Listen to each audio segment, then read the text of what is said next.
Welcome back. Tony Dania in studio here, maritime lawyer, policy analyst, and engineer Nuruddeen Hammanyero. He's a retired naval officer and a security consultant. He is in our Abuja studio. This conversation is sort of spreading out into, some sort of areas, and maybe we'll touch on them because our subject matter is a renewed onslaught against oil theft. And that's really what our topic is, and what you think about that. And when I was, quote-unquote, threatening that it might spill out into other areas, we have had oil experts and economists say to us, what's going on? The sums simply don't add up, for example, and this is part of spreading out. The sums don't add up. If people are buying fuel in certain places in Nigeria now via NNPC at 855 naira or something like that, they say actually it couldn't be, it shouldn't be, because NNPC is landing it at much more than that. So what is going on? Is there subsidy? Is there not subsidy? But as I said, I just had to relate to what I meant when I said that this might spread out into other areas, seeing as we're looking at renewed onslaught against oil theft. But you had wanted to explain further, Engineer Nuruddeen. Now is your opportunity.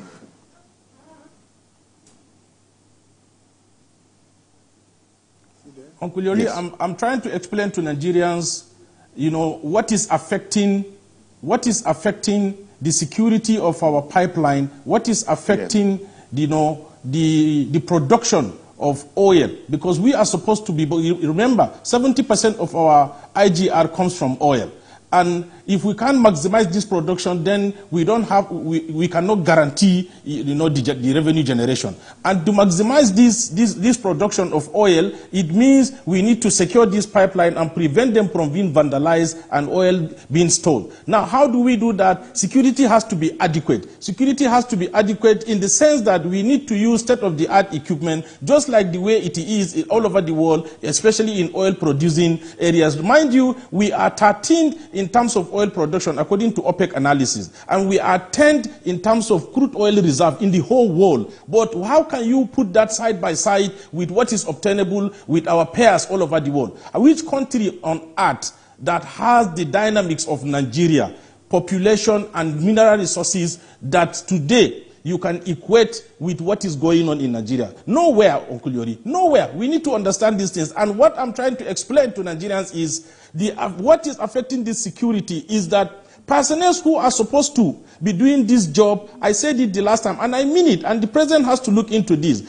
are not properly taken care of. They have been neglected. Do you know that just of recent, I think 2 days ago, about 1,000+ personnel are resigning from the armed forces? And it's so unfortunate that I saw somebody on the national television saying most of them are going on health ground, some of them family. There is no way 1,000 people will apply to leave the service. They have been adequately trained. The federal government has spent a lot of resources, and their duty is protection of our national asset and security. It will just live in the midst of their career. There is something wrong, and that thing has to be investigated. And that is the part I am more concerned, because a lot of people are still in the pipeline to leave, and we must investigate this matter and reject the armed forces and free it like the way it is obtainable all over the world, so that personnel will live their life, enjoy the service, and dedicate their services to Nigeria, so that we will get to start seeing the dividend of people who have, pledged to serve this country, and not that in return they will be victimized for any reason. That is my part, and we have to be discussing this line because it is affecting everything. Mind you, today, this security aspect we are talking about, Uncle Yori, affected agriculture, affects education, it affects every sector. Today, people don't go to school because of insecurity. People don't go to their farms because of insecurity. Left alone, the oil that every Nigerian is looking at. Engineer Nuruddeen, I hear you. Indeed, Barrister Tony, the conversation has taken a curious turn, because with a subject matter such as renewed onslaught against oil theft, one would have thought that we'll be talking largely about improvements in engagements, in technology, in equipment, and here you two gentlemen who actually know, can enrich our understanding about this whole matter, I'm almost getting the impression that, look, there are forces that don't want the subject matter of our conversation this morning to actually work, to see the light of day. What renewed onslaught against oil theft? That is going to spoil things for a lot of sectors, it seems to be. Engineer Nuruddeen has explained it from the point of view that there are people who are queuing up to leave the service, the security services, and is implying, if not stating directly, that this is as a result of their seeing that it's not going to work with this kind of arrangement that we have. And you've made some, assertions as well that some things have been said publicly that needn't have been said in relation to how we are going about against, again, the subject matter of this conversation. Oh, yeah? Uncle Yori, renewed onslaught on oil theft. Engineer is correct in view of the personnel of our security agencies. But again, the issue is corruption. You know why I keep saying this? Mm-hmm. We have some men who are facing Boko Haram. If you have opportunity of talking to them, talk to them. Some of them are not being paid. Then, the president cannot be everywhere. Yeah. If he makes you a minister, do your work. If you have an idea that will improve your ministry, bring it forward if you need approval. We were commending some ministries here the last time I came here, which means they are doing well. So the Minister for Defense, the Chief of Defense Staff, and the Army Chief and all that, what are they doing? If I am a young officer, I have an idea that will improve, and my Oga, all he's doing is how to acquire land, how to buy more cars, how to marry more wives, my idea will not sound good to him. And the Oga is doing this because his own previous Oga did almost the same thing. This is very curious. I'm sure it might be curious to a lot of viewers as well who are listening to us that whereas you think of those kind of things, if you must think about them at all, in relation fairly or unfairly to politicians, yes. but not professional servicemen, is the notion that most people would have. It is the politicians that direct the affairs of the country. Is it not the president, elected civilian? The ministers are civilians. And every aspect of our activities revolve around the ministry. And Ministry for Marine, in charge. Ministry for Marine and Blue Economy, for instance. These are all civilians. It's interfused. We have the oil is in that ministry, even though we have the Ministry of Energy and all that. Marine, the customs are there, but the customs is under the Ministry of Finance and all that. So you see, I will come back. The issues we are discussing, we are not digressing. We are saying that we should look for new method of doing things. I refer to Dangote. So you've not seen anything new so far? I'm not.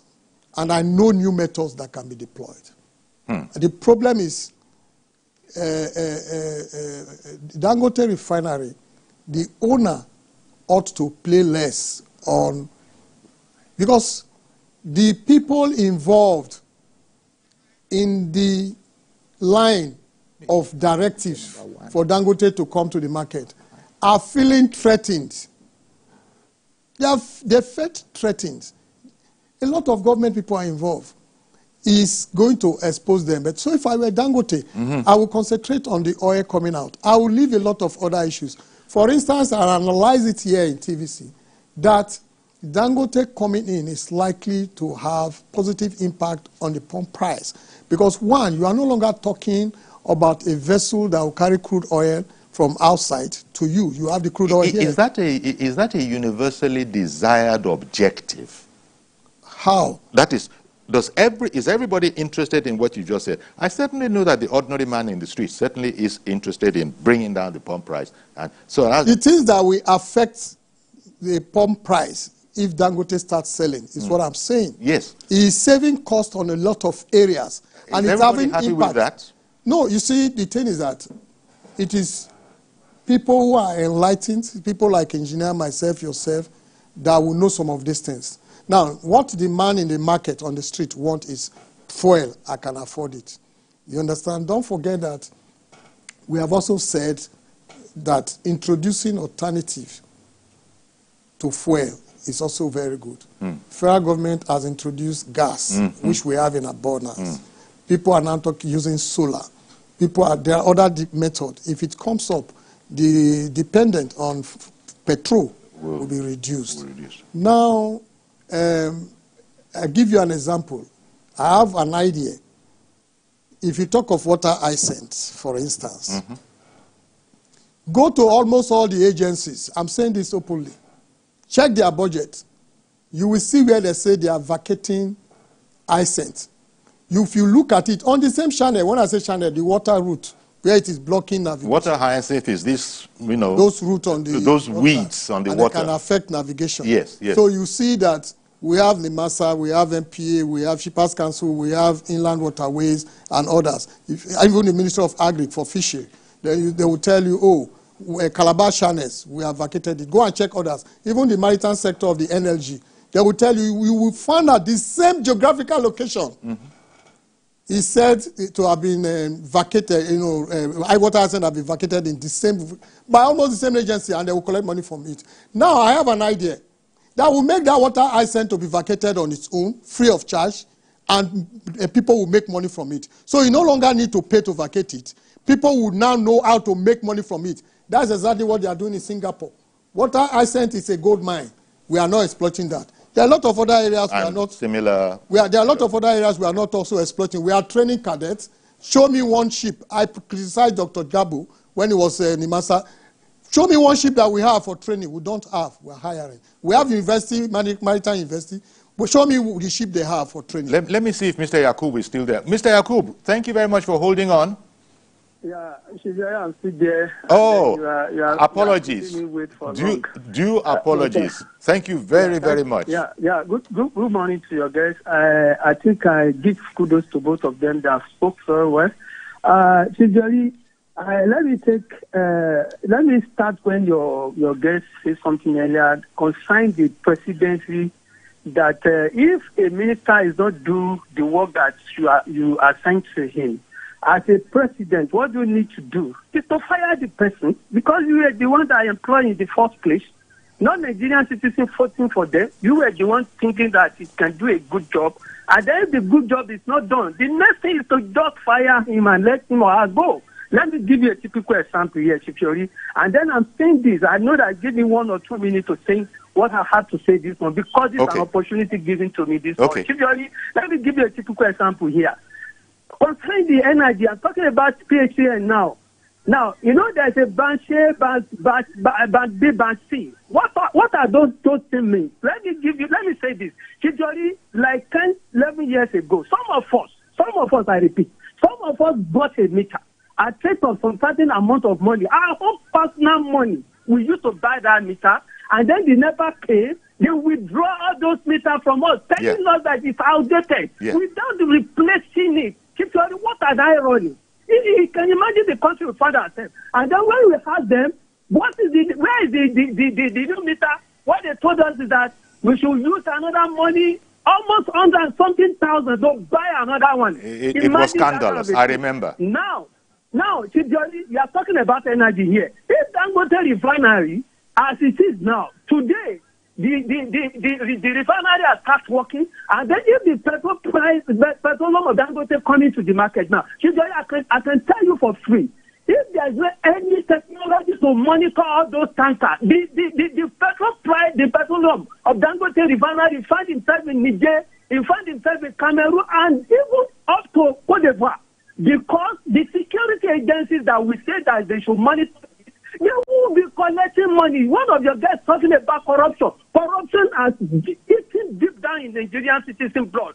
Except some of us, some of people, we still have a very good people that if we give them something to do, they will do it with sense of responsibility. So, what I'm trying to say in essence is that we need technology to monitor all those things. If without technology, if it is human being, forget it. They are going to shorten Nigerian citizens. Thank you and God bless you, sir. Thank you very much. Once again, sorry for keeping you waiting. You see, technological method of protecting assets is in vogue all over the world. I don't know why we are lagging. Let me quickly tell you, the last Olympic in UK, no, the last Olympic in UK, in London, isn't it 1996 or so? I've forgotten the year. Do you know that this powerful telescopic device, Nigerians were among those that, invented that. They were among the teams. And it was first deployed during that UK Olympic. If you see, there were no much security men on the ground. They were monitoring the They can pick you from the crowd. So they were keeping a pace of technological possibilities. So they can pick you from the crowd and spot. So now, do you know that you can monitor your oil? Dangote is saying it. Everybody thought that they were surprised. No, it's been on. There was a time we suggested it to the federal government, and we thought they were going to do it. Where if you steal our crude oil, wherever you take it to, we know. All right. So, but the problem I have here is that Dangote knows a level of corruption. He knows that if he says such a thing, because if he brings out, people are waiting to negatively exploit it and send it out, just like the last caller said. But he shouldn't have mentioned it. It is your own business if you monitor how your products are moving. But don't forget that statistics, we rely on statistics from government, but it is tempered with, it is compromised sometimes on the movement and consumption of oil, particularly PMF, petroleum product, in Nigeria. But you know, this whole, thank you very much. Engineer Nuruddeen, this whole oil theft, onslaught against oil theft that we're talking about, there are aspects to it. On the one hand, there's the whole technical aspect of extracting the product itself. Then the economists take over. Since you have to make it work, you can't use it the way it is. And then costs are added on top and all of that. And I was listening to some economists speaking and saying that the truth of the matter here that is not commonly known to all Nigerians is that the figures don't work out if indeed subsidy has been removed. Some people in Lagos, depending on the petrol station, were able to buy at around 850 something a naira.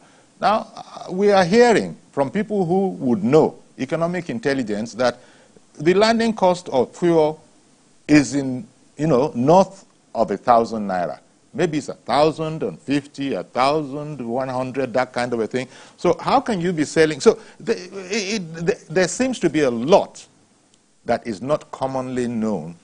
And I don't know the extent to which this is hampering efforts. But as I say, let me repeat again that we thought we were coming to hear about about innovations in this whole onslaught against oil theft. But what we seem to be hearing about from both you gentlemen who are experts is that there are impediments. There are actually impediments on the path of, an onslaught, an effective onslaught on oil theft. Did I summarize that, accurately, Engineer Nuruddeen? That there are impediments to a successful onslaught against oil theft?